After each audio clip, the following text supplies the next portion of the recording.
conference. My name is Sarah Weissman, and I am a volunteer with NAMI Maryland. I will be moderator for this session today. This workshop session is NAMI Ending the Silence, presented by NAMI program leaders Trita Cole-Brown and Rebecca German. You can read more about our amazing presenters, including their full bios, in the digital conference program on the official conference website. Ending the Silence is a free, evidence-based 50-minute session designed for middle and high school students. Students will learn about mental health conditions through a brief presentation, short videos, and personal testimony from a young adult who describes their journey to recovery. NAMI Ending the Silence presentations include two leaders, one who shares an informative presentation, and a young adult with a mental health condition who shares their journey of recovery. Audience members can ask questions and gain understanding of an often misunderstood topic.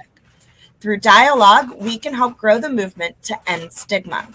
If this is not the workshop you meant to attend, please click the back button on your browser or click on the sessions button on the left-hand side of your screen to return to the full list of workshops we have available.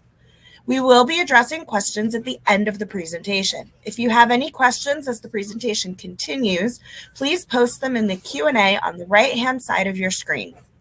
We will be reviewing questions as they come in, and if something in particular is unclear or needs to be expanded, we will ask our presenters after their presentation has concluded.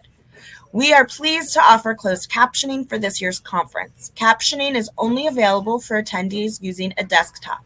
To enable captioning, please click on the CC icon below the display of our presenters at the bottom of your screen.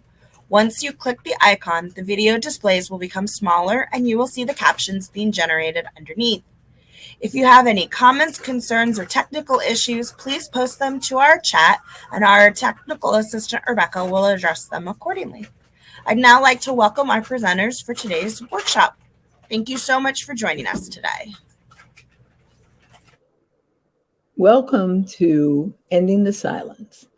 The National Alliance on Mental Illness, as you know, is the nation's largest grassroots mental health organization, and we're dedicated to building better lives for the millions of Americans and their families affected by mental health conditions. The purpose of this presentation is to provide you with the skills and resources to recognize the warning signs of mental health conditions and know how to respond effectively. We need you to know that we are not clinicians, we aren't psychiatrists, we aren't social workers. We are experts in our own experiences with mental health conditions. We're not asking you to be diagnosticians. We only want you to learn to be expert observers, to recognize the warning signs of mental health conditions, and to be able to see when a young person is experiencing symptoms. Thank you so much for being present today. Next slide, please. I'd like you to think about if you've ever wondered if a child, go back one, please. If you've ever wondered if a child that you are involved with is developing at the same rate as other children, or found yourself wondering if behavior is just a phase or something to be really concerned about. Sometimes we're overwhelmed by our children's behavior, and sometimes we're frustrated. But today we're going to address some common concerns and give you resources and some useful tools. Next slide, please. Mental health affects all of the things that you're seeing on this slide. Youth who feel well do well. Mental health conditions can affect all aspects of a young person's life, from their ability to complete schoolwork to their relationships with friends and family. Mental health is, in fact, physical health. So we're going to look at, as we go through here, we're going to look at long-term success, developmental milestones, attendance, etc. Next slide, please.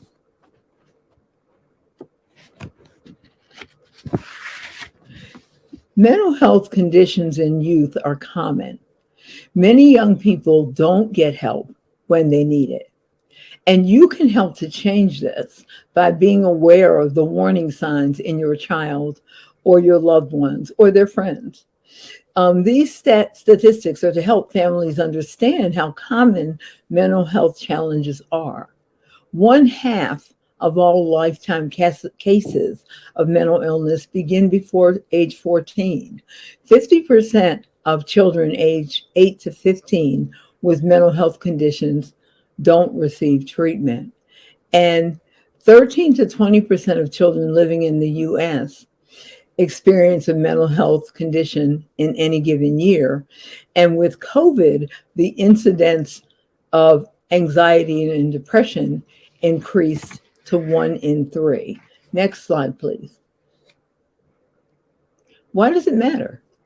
There can be serious long-term consequences when we don't intervene when a child or adolescent is showing early signs of mental health issues. These consequences can continue to impact them throughout their life. It can cause isolation from friends, family, and society. They can drop out of school. They can get in trouble with the law. They can die by suicide.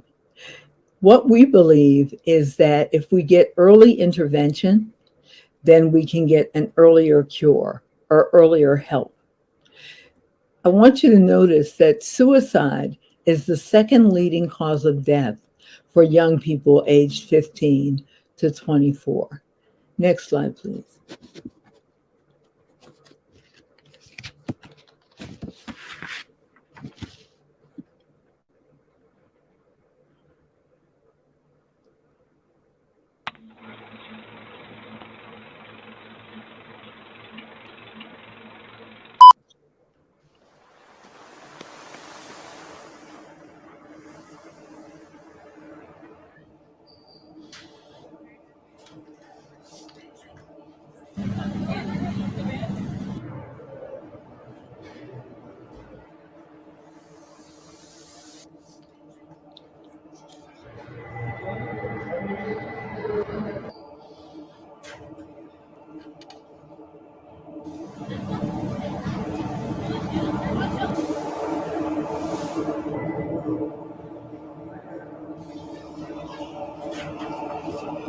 I ended the silence. Studies show that 1 in 5 teens are living with a mental health challenge. However, mental health symptoms are treatable. Don't be afraid to take a stand against the stigma. Speak up or show support. If we all speak loud enough, we can end the silence for good. Join the conversation and find support at www.reachouthere.com. This video was created entirely by high school students as a part of the Directing Change project in California to teach us about the effect, the detrimental effect of silence. Next slide, please. We want to know what we're talking about when we say mental health conditions. And so what you're seeing here are what we mean. We're talking about attention deficit disorder, depression, obsessive compulsive disorder, bipolar disorder, and anxiety disorders, disruptive mood dysregulation disorder, oppositional defiant disorder. These are the common disorders you might hear about, but we're not focusing on labels today. We're going to concentrate on the challenges that mental health conditions can create for students. Just think about what you've heard about most often and understand that those are labels. Next slide, please. Early identification of symptoms and intervention are essential.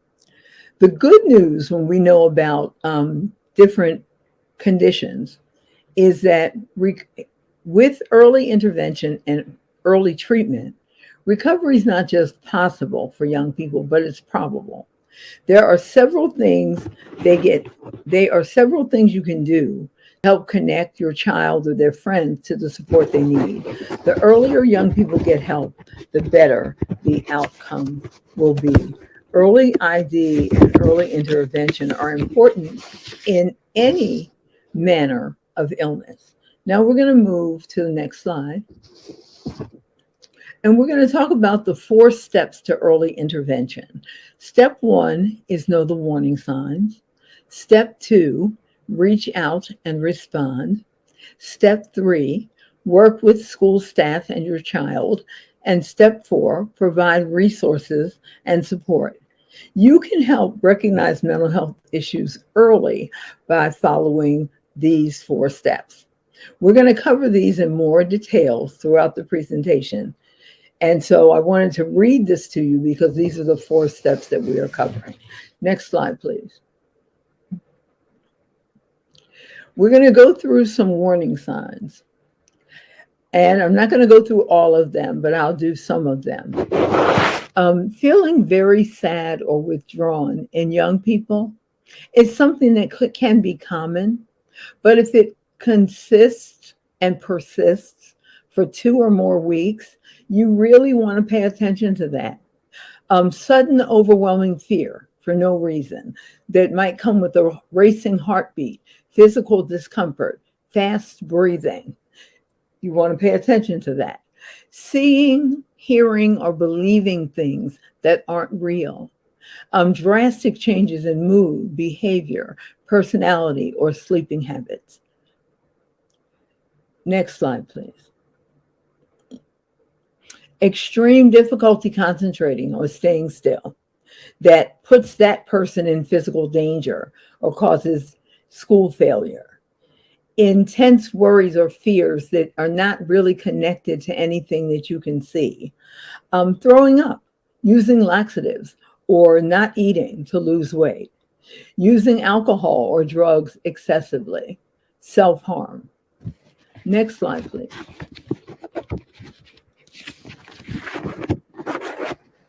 It's important to take all of these warning signs seriously and also to remember that everything is not a mental health warning sign. We're talking about extremes. Now, we want to talk about bullying.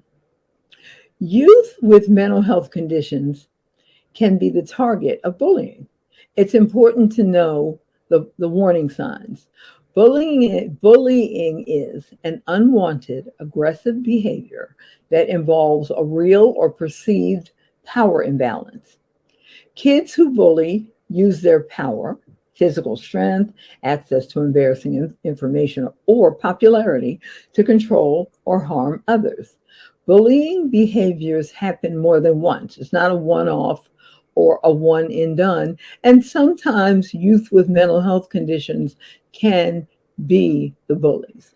And we also have to understand in the age that we live in that cyberbullying is very real and that we have to learn that children do bully other children online. And that's why it's important for adults to know what their children are watching on their screens. Next slide, please. Signs of bullying others. We said that youth with mental health conditions can also bully others, and those who bully don't need to always be stronger or bigger. Children who bully can be well connected. They can have social power. They are usually overly concerned about popularity, and they like to dominate or be in charge of other people. Sometimes they are more isolated and depressed or anxious. Sometimes they have low self-esteem and they're less involved in school, and that's why they bully. Now, as I said, children with mental health challenges can be bullies, especially kids that are going through the irritability and anger phases that are associated with mood disorders. Next slide, please. Now, we have to know the warning signs. And when we're knowing the warning signs, we're looking for intensity, how severe are the symptoms, duration, how long do they last, and the level of distress. How much are they impairing your daily function? Youth with mental health conditions experience constant, unrelieved, and challenging symptoms. It's important to remember that these aren't always an indication of something serious. Let's say someone has a test, an exam coming up, and they're stressed about the test. And when the test is over, the stress dissipates. Well, that's not something that we would be looking for as a sign of a mental health challenge. Next slide, please.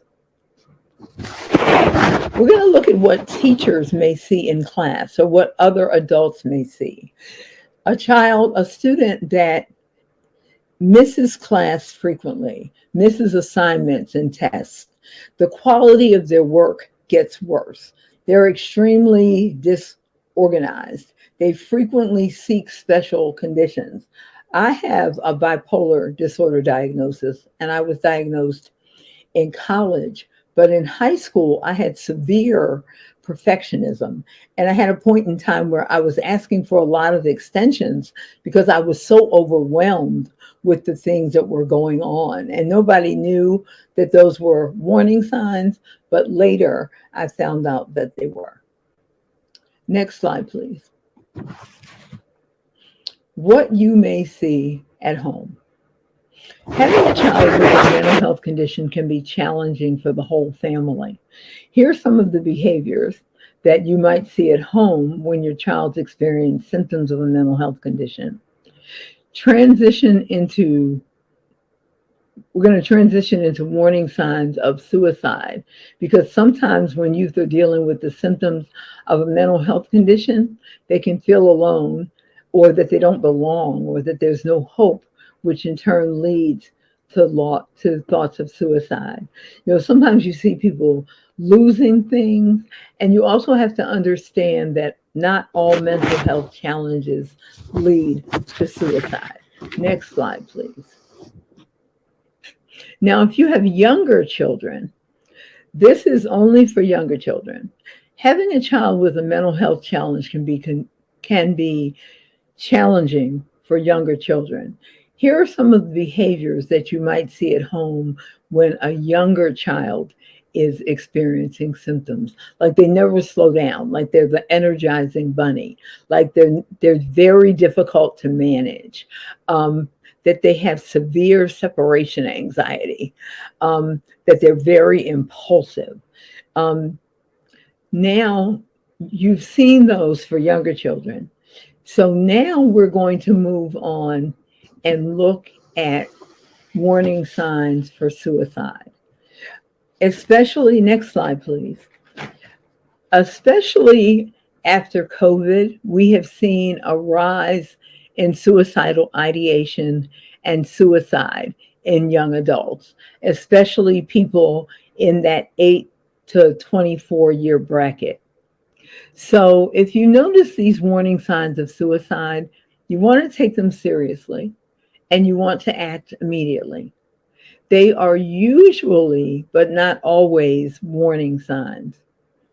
It isn't always obvious, which is why it's so important for families and youth to be educated about the warning signs of mental health conditions. For example, having no reason to live, feeling like a burden, reckless behavior, drinking, cutting, other things, laxative use, giving away possessions. If you see a young person who has something that they really liked, they had, let's say, a necklace they wore every day, and then they're like, oh, here, take it. I don't need this anymore. You want to pay attention to those signs. Next slide, please. Now, this is common warning signs for younger children. If they are preoccupied with death, if it is not ordinary for a small child to worry about death all the time, or to do things that are risky, like running out into the street, or a child who is extremely violent, or a child who wants to harm animals, because little children do not harm animals. That's not something that they do. So some of these are warning signs. Next slide, please. Now, once we've seen these things, how do we reach out and respond? If you believe that a young person is considering suicide, you want to take action immediately. The first thing you want to ask is, are you thinking about suicide? Sometimes we think that asking that pushes the person, whatever age they are. Actually, it doesn't. It teaches them, it shows them that there is a connection. So once you've asked them that question, listen for the answer. If the answer is no, then we can figure some other things out. If the answer is yes, the next follow-up question is, do you have a plan?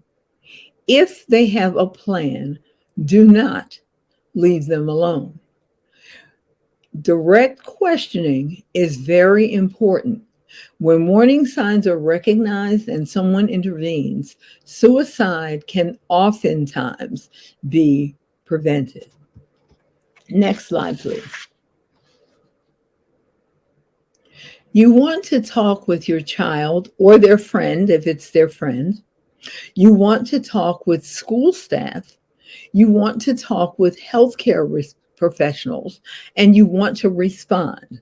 Now, the difference between responding and reacting is, responding is a more calm approach, because if we as the adult are way up here, then we're going to bring the young person way up here with us. So we want to be as calm as we can be. If it's a non-life-threatening warning sign, this is how you go about dealing with it. Talk with your child if you notice warning signs in them or their friends or your loved ones. Contact the family, get appropriate support.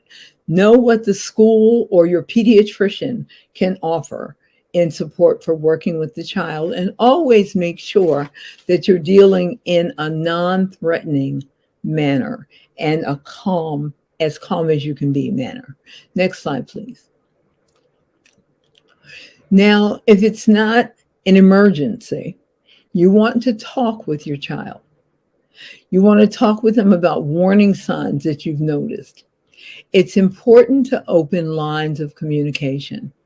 Choose a time to talk when your child feels safe and comfortable. Communicate in a calm and straightforward way. Make sure that you're prepared to share examples of things that you've noticed. For example, you've noticed that your child is having difficulty sleeping. You've noticed that your child had a cut on his or her wrist. Be prepared for your child not to share, but don't feel defeated. It might take several tries, but the important thing, the most important thing in talking is for your child to know that you are there for support, for them to know that you are on their team. The connection and the reflection are so important. Next slide, please. You have to start the conversation. So show that you're concerned. And as I said, it's not going to make it worse. It'll help validate what they've been thinking and feeling, creating a closer connection. So you can say things like, can you tell me more about what's happening? Can you tell me how you're feeling?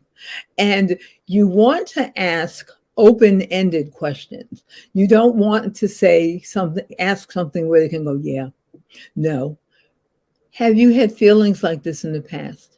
Do you want to talk to someone else about how you're feeling? Sometimes children don't want to talk to their parents. Sometimes they want to talk to other adults. If you are the other adult, sometimes they want to talk to you. And sometimes you, as the other adult, are going to need to talk to the parent or someone at school. You've noticed behaviors that you're concerned about, and you have to make your young people understand that we are for them. There are things that we can do that can help them feel better. So I'm going to say again, we express concern calmly, matter-of-factly. If we remain calm, they're likely to be able to too. And we need the validation, and we need the connection, And then, as I said at the beginning, we also need to remember that we are not clinicians. So if we need to bring in someone who has more information, that's what we do. Next slide, please. Now, when we say what to say, we also want to say what not to say. Don't say, oh, we all go through times like these, you'll be fine. Don't ask questions, as I said, for yes, no. Are you okay? And they say, yeah. And you can clearly see that they're not. And don't ask in a way that indicates you want no as an answer. You're not feeling anxious, are you? Is a very different question than how are you feeling? Are you experiencing any anxiety? Those are different questions. It's important to listen and to make sure the young adult knows that you are hearing them. And instead of focusing on your response, work to understand their concerns. Now, the other important thing is do not ever promise confidentiality. And there's a reason for this.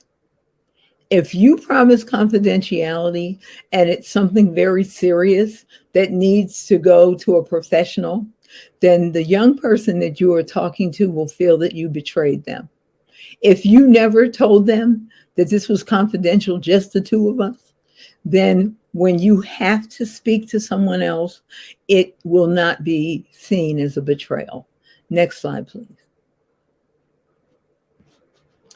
If you are talking with school staff, you share your concerns, you ask what teachers see in school, you think about what's going on academically. And the reason it's important to talk to school staff if you're a parent, or talk to parents if you're a school staff, is because teachers and school staff both spend a lot of time with children, but they don't always see the same things. So this is an important piece in recognizing warning signs early and avoiding a crisis, because we're trying to avoid a crisis. It's important to have regular communication between the school and home. Realize that every school is different when offering classroom adjustments, if that's anything you need. And educate yourself on what's available to your child and work with the school to come up with accommodations. Establish communications channels. And I'm going to say again, avoid labels. Don't say, oh, I think this is depression. No. Let's, instead of doing that, describe behaviors. Next slide, please. If you are talking to healthcare professionals, it's important to stay organized when communicating with your child, their school, and the doctors. So you can create a filing system where you keep records, or a little book where you write down in one place what's going on with your child. So if you're going to the doctor or talking to a teacher, it makes it all easier. You want to prepare your concerns and questions prior to your doctor's appointment, because doctor's appointments can be very short, sometimes only 15 minutes. So you're going to share your concerns. You're going to ask for referrals and evaluations if needed. And before you come, as I said, educate yourself. Find out as much as you can about what you believe to be the case. And based on what the healthcare professional tells you, learn more from them. Next slide, please.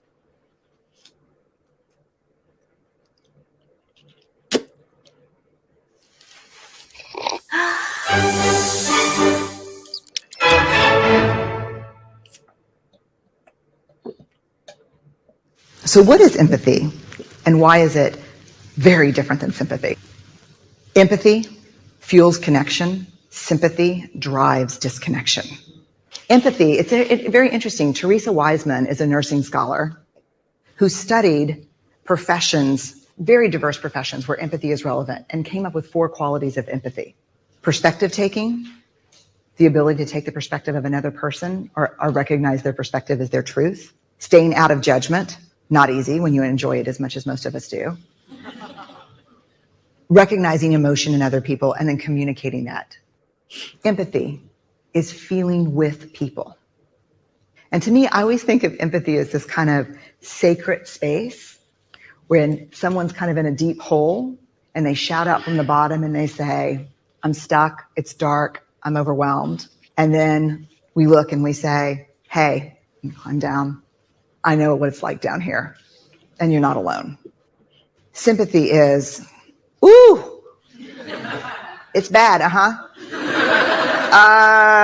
no, you want a sandwich? Empathy is a choice, and it's a vulnerable choice, because in order to connect with you, I have to connect with something in myself that knows that feeling. Rarely, if ever, does an empathic response begin with at least. And we do it all the time, because you know what? Someone just shared something with us that's incredibly painful, and we're trying to silver lining it. I don't think that's a verb, but I'm using it as one. We're trying to put the silver lining around it. So I had a miscarriage. Oh, at least you know you can get pregnant. I think my marriage is falling apart. At least you have a marriage. John's getting kicked out of school. At least Sarah is an A student. But one of the things we do sometimes in the face of very difficult conversations is we try to make things better. If I share something with you that's very difficult, I'd rather you say, I don't even know what to say right now. I'm just so glad you told me. Because the truth is, rarely can a response make something better. What makes something better is connection.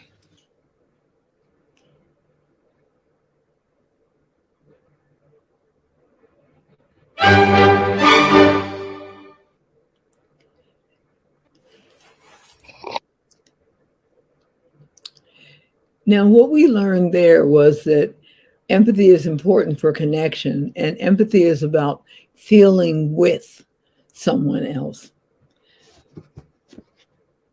Now we're going to look at predictable stages of emotional reactions for families. When mental health challenges hit a family, if it's your young person, even if it was an older person, it hits the whole family. And it's catastrophic, and it's shocking, and it's traumatic. And you have to learn to cope. And sometimes you become resentful. All of these things are going on all at once. And these are common, what you're seeing here on the screen, are common emotional responses from anybody who's dealing with a traumatic event. Getting a mental health diagnosis can be a very traumatic event for young people and their families. Think about if you have had experiences with your children or adults that you are connected with that are mental health conditions. We're trying to create a culture where it's okay not to be okay. And we're trying to create a culture where we accept mental health challenges, but it's not always as simple as we'd like it to be. Next slide, please. Now we're going to talk about working with school staff. The third step is to work together with your child and the school staff as a team. So what does this mean? Next slide, please. Now, we were talking a little bit earlier about partnerships, about the fact that teachers and students are the closest to young adults because they are the people that see the students for the most parts of their day. Behaviors caused by mental health issues can look very different at home and school. And we said that good communication between school and family is important.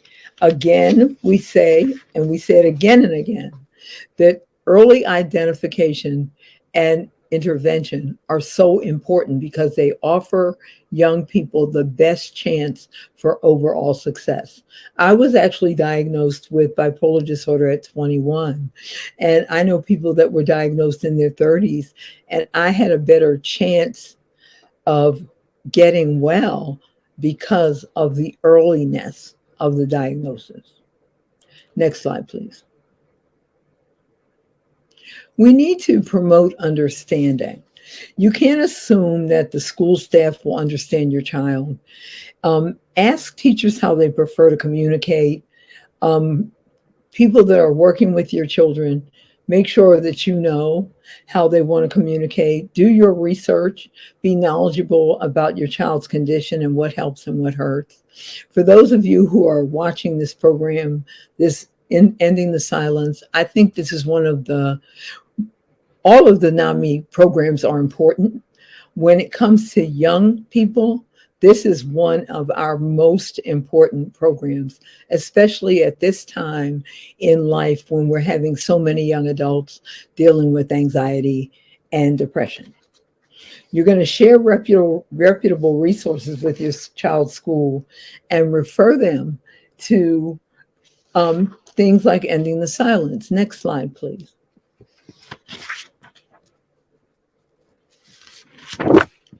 You want to be aware of special education and other accommodations. So it's important to know what options are available for a child at school. And it's important for adults to talk to the proper staff and share the needs of your child and your family. And that's different from child to child and family to family. And you always want to make sure that the correct staff members are involved, like the mental health contact, the teachers, the nurse. Next slide, please. Here's some sample questions to ask. Could we work together? Do all staff know about my child's needs? Are there areas where my child is making progress? And when you meet, you can ask for a copy of what you've talked about if you haven't taken notes. And you also want to make sure that you get all of the documents for your child: test scores, goals met, goals not met, progress reports. And there's also an Individuals with Disabilities Education Act handbook. If your child is older, not a 6-year-old, but if your child is older, let's say in high school, some children in middle school, you'll want to involve them in this process. Next slide, please. This is the final step. You're going to connect with resources and support. Always know that there are resources and support available. Your pediatrician, you can get a referral to a mental health specialist, work with the school, connect with other families. Next slide, please. Next slide, please. We want to promote resilience and well-being. Teach your child how to make friends, how to connect, how to set goals. Make sure your child maintains a routine and try to build up a positive self-view. And help your child see, even though it's very difficult, that change is a part of living and that things can and will get better. Next slide, please. There is a NAMI Parents and Teachers as Allies guide that you can get online. That's an additional resource for families. Next slide, please. Now, NAMI can help through Ending the Silence for family, for students, and for staff. For NAMI Basics, which is a 6-week program for parents of young people with mental health challenges. NAMI Family Support Groups. NAMI Family to Family. There's the NAMI Helpline. Then there's NAMI Maryland. There's the NAMI.org website. Next slide, please.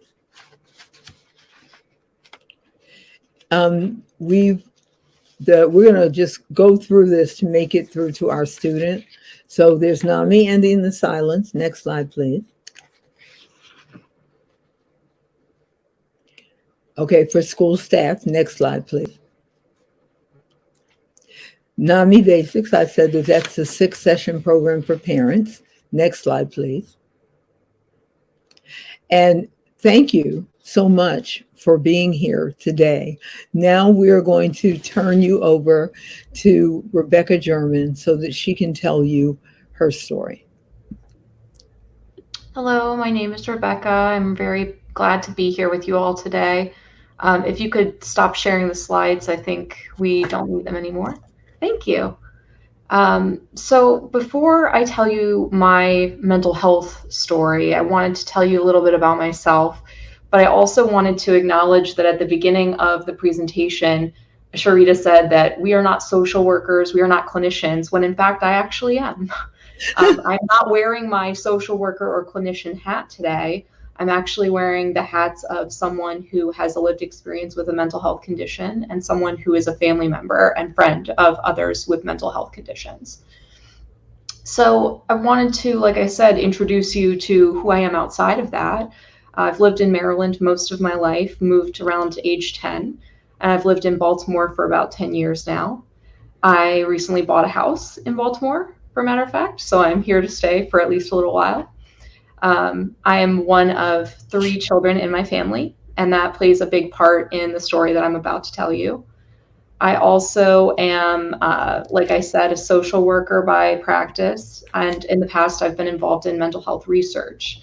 And currently I am working at Johns Hopkins, and I received my MSW from the University of Maryland, Baltimore in 2018.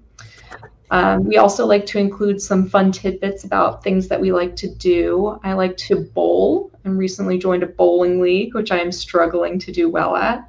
I enjoy reading memoirs, graphic novels, and traveling, at least before the pandemic. And I am a proud owner of 2 cats named Hank and Herbert. In terms of my story, like I mentioned, I'm one of 3 in my family, all girls. And I'm the middle child, which influenced my role in the family to a large degree.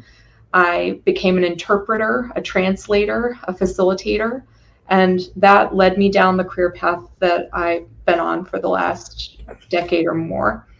When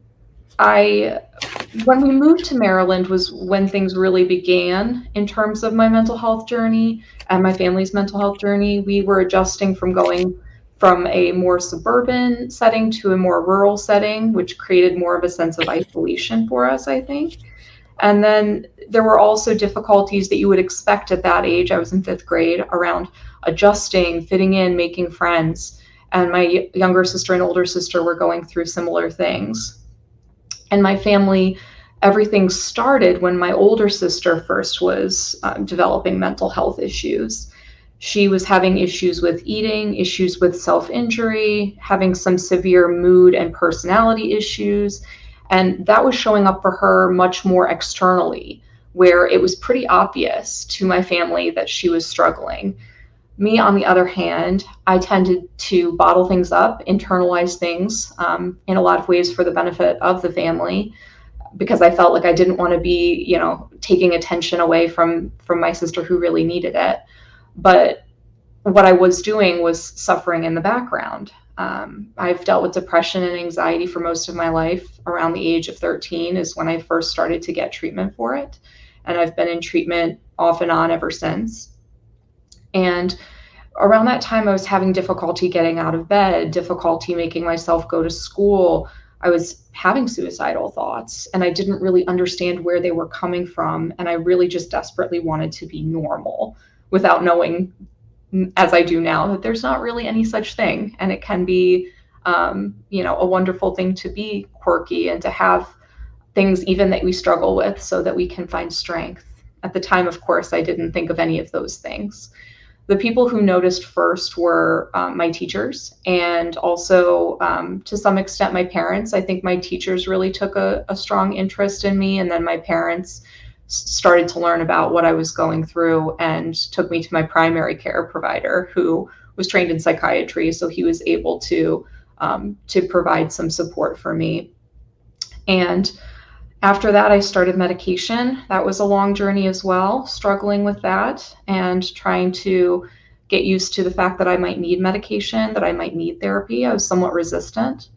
And as I've grown older, as I've become an adult, I've learned that that's a really important part of my success in life, my enjoyment of life, and my wellness.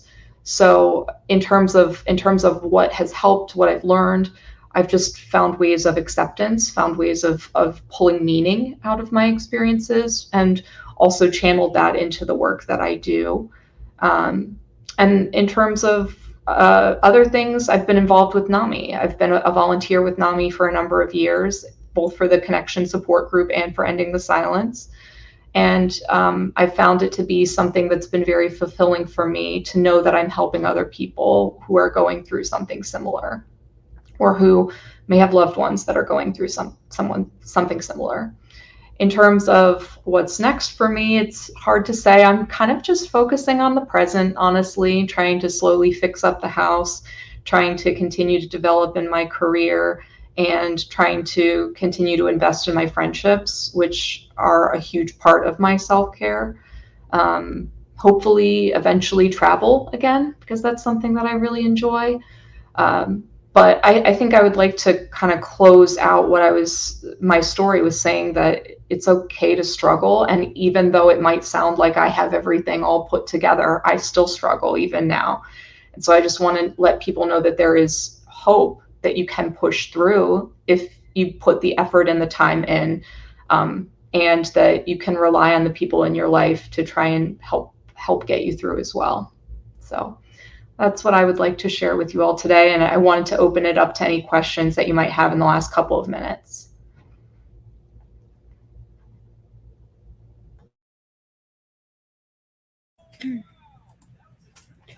Thank you, Rebecca, for sharing your story, and thank you, Sharita, for the presentation. We do have time for questions. You can put them in the Q&A on the right-hand side of the screen. Jeffrey did comment that he's given the presentation to high schoolers 3 times just prior to COVID. And upon joining NAMI, read some of the reviews from the kids, and he couldn't believe them, saying how much the program resonated with and holds the attention and interest with students is a gross understatement. So thank you for that comment, Jeffrey. And if there are any questions, please put them in the chat or the Q&A box. None have come up yet.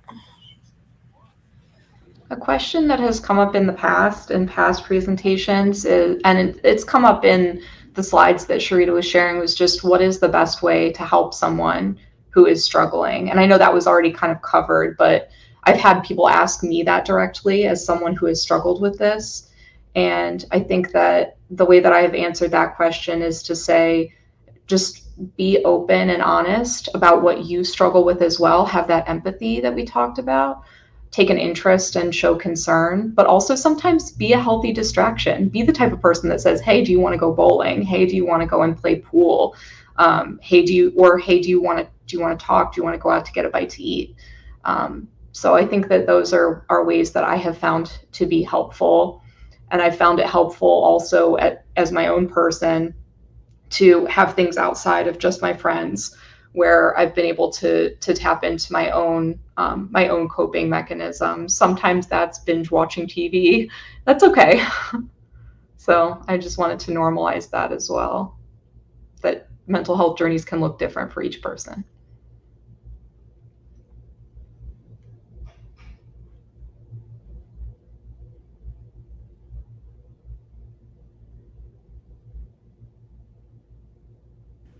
And we just appreciate you all being here. You ladies have answered all the questions of the world. Apparently. I always like to say before we go that we will answer almost anything that people will ask. So if somebody is holding back and they do have a question, please, we can only say no.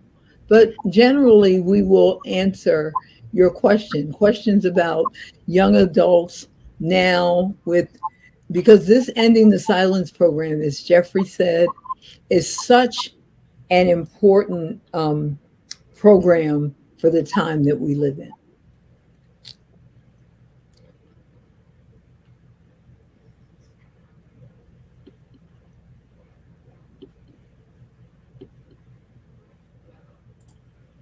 I also want to encourage people, if you're interested, become a volunteer.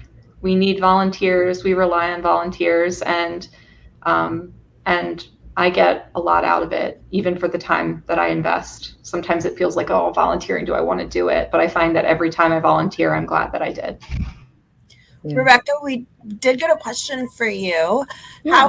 How has your journey helped you as a social worker to your clients? Oh, it's helped me tremendously personally. I don't disclose to my clients because I'm trained generally not to. So I don't tell people directly, oh, I've dealt with depression, but there are ways that I can relate and empathize, and things that I can say and reflect back that where people feel like they feel very heard and understood is what I've the feedback that I've received from people. So it's helpful for me to know also what my clients, what my patients are up against, just to say, hey, this isn't easy. It's not easy to use all of the things that I'm teaching to you, but if you actually do use them, it could make things a little bit better for you.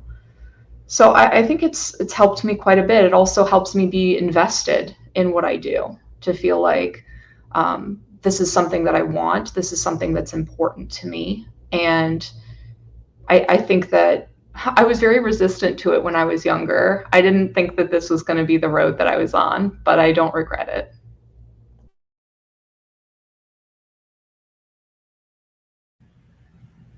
Thank you for sharing. Any other questions? No one is scurrily typing.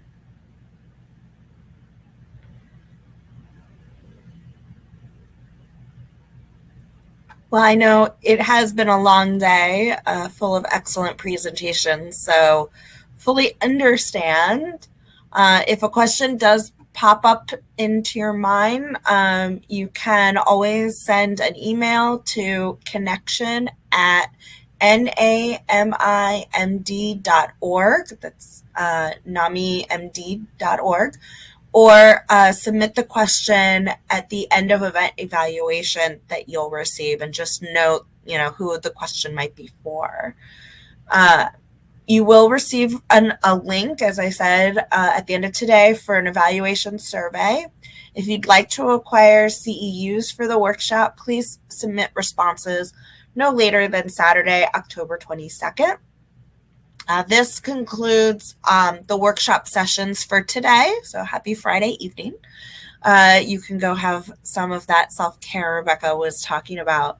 Please join us bright and early tomorrow, Saturday, October 15th at 9 a.m.